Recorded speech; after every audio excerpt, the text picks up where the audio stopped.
ये सहुआइन सहुआइनिया रे ई क्या हाथ रहे है आज कौनो ग्राहक साहक ना आवत हन हम सवेरा जलेबी एक ताऊ ताई धरे बाटी वो ठंडान जाता है कौनो खरीदे ना आवत हन बा बड़ी बुराई जानी तो बुराई रही नहीं तो पूजा पाठ में मनाई नहीं लागत भगवान सामने है। अच्छा खाली जलेबी छाने के लिए काला। अरे जलेबी न छानो तो कहाँ से का कढ़ाई चपवाऊ ये कौन जने हो आया हुआ कहाँ हो प्यारलाल भाई? हाँ भाई।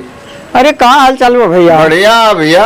अरे आज तो मन करता कि चलती जा कहीं मिठाई खाती जा, लेकिन साला एको पैसा जेब में है नहीं कि कैसे खाई जा यार। सुबह सुबह टाइम चवन्नी सारा हम रहू जेब में। एक काम करता भाई, बोला चला सारे के वही के हलवैये के उल्लू बना दिया जाए। कौने हलवैया के? वही अनिलवा हलवैया के जो न ए ओपी। हाँ भैया। अरे कहाँ करते रे बाबू? बस ये तैने घुमा आइल बनी।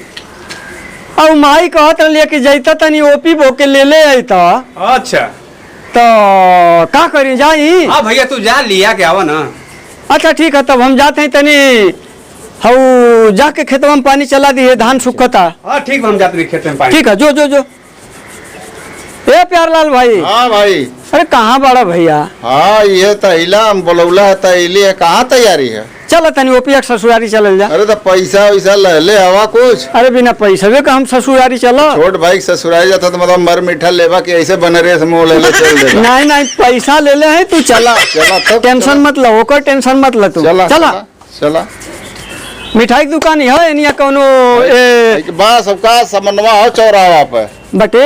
हाँ अनिलवा मिठाई वाला मशहूर हो। हाँ वो मिठाई का दुकान तो बड़ी फिट बा, ओकर मेहर वो बड़ी फिट लौकतिया। अरे वो खुद फिट हो। हाँ हमार न फिट रहे। आज हमार बोहनी न्याय हो जाए मैडम मालकिन हो कहता है जलेबी पेड़ा या 5-6 आइटम हम तैयार कर दे बाटी है और सवेरे बजे तक बोहनी न्याय भाई बाटे है जानो। पूजा पाठ करबे नहीं करबा तो तोहार भवानी कैसे हुई?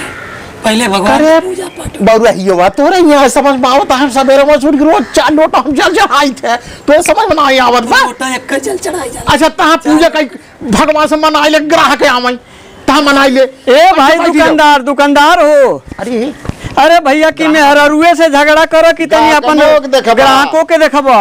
हाँ भैया। अरे अरे आवा भैया। अरे ग्राहक हमार देवता होते आवा भैया। काव चाहे भैया? अरे वो बर्फी का भाव देता रहा? बर्फी भैया 500 रुपये किलो बा। 500? हाँ 1 किलो कुछ कम ना करबो? 2-4 रुपये कम दे दिए भैया। पहला ग्राहक है बोहनी पहाड़ बात। चलो 1 किलो बर्फी दे दो। मालकिन 1 किलो बर्फी लगा पता देता है 1 किलो तब देता है। हऊ पेड़वा का भाव बा? पेड़वा भैया 300 रुपये किलो बाटे। 300? खोआ बनाए बाटे एकदम खोआ का पक्का बोला तड़ा ना? पक्का बाटे। 1 किलो पेड़ा दे दो। 1 किलो पेड़ा दो मालकिन। आई था चल 1 किलो बर्फी हो गया। अब 1 किलो पेड़ा हो तो हाथ भैया। और मोतीचूर का लड्डुआ का भाव देता रहा? मोतीचूर लड्डुआ भैया लगाए तो बाटी 1.25 की 150 तो दे दिया। 150? हाँ एक काम करो कि 1 किलो के दे दो। 1 किलो? हाँ मालकिन जल्दी। अच्छा भैया यह हो 1 किलो। और इमरतिया का भाव देता रहा? इमरतिया भैया यह थोड़ा करा सामान महंग पड़े। हाँ हाँ बोला 350 रुपये किलो। चलो 1 किलो वो के दो। ओके हाँ ऐसा ग्राहक बाटे है कब। एक काम करा इमरती तौलो फटाफट 10 किलो कह जाए। हम सवेरे पूजा पाठ तो कहा था ना कहे 50 किलो हमारे कैसे बिचाई जाए। हाँ तौलो वो तौल दे। हऊ जौन खौला तक करैया में दूधवा ऊ का भाव देता रहा? वो भैया वो मेवा है वो कुल मिलाए के माने मन हलुआ बनत है वो ओकर दाम 700 रुपये किलो बा। तो एक काम करो कि हऊ जवन चारों मिठाइया 1 किलो देला 1 किलो दूधवा में वो कुली डाल दो। अच्छा दूध हम डाल दे? हाँ अच्छा ठीक हाँ, बात हाँ, है। ले जल्दी डाल दे हला। हाँ डाल दे भैया। अब कुल्ली के 1 में फेंट दो। हाँ लिया फेर देता ही है। हाँ भैया फेर दे। फेंट देला? अरे भैया ई का बना दे हला तू? भैया हलुआ हम बनाए दे। का भाव बा हलुआ तुहार? हलुआ भैया 850 रुपये किलो बा। एक काम करो कि 25 ग्राम हलुआ दे दो हमके। 25 ग्राम 50 रुपये हो भैया। हाँ दो 50 रुपया का दो। ला भैया। ला है पैसा पकड़ा।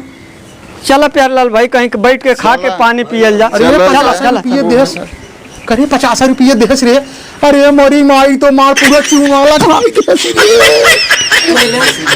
पहले ना पूजा पाठ करा, पढ़ाई करेंगे। करे पागली, अरे राम हो, अरे राम हो, करे पागली पढ़े तो रहे हम।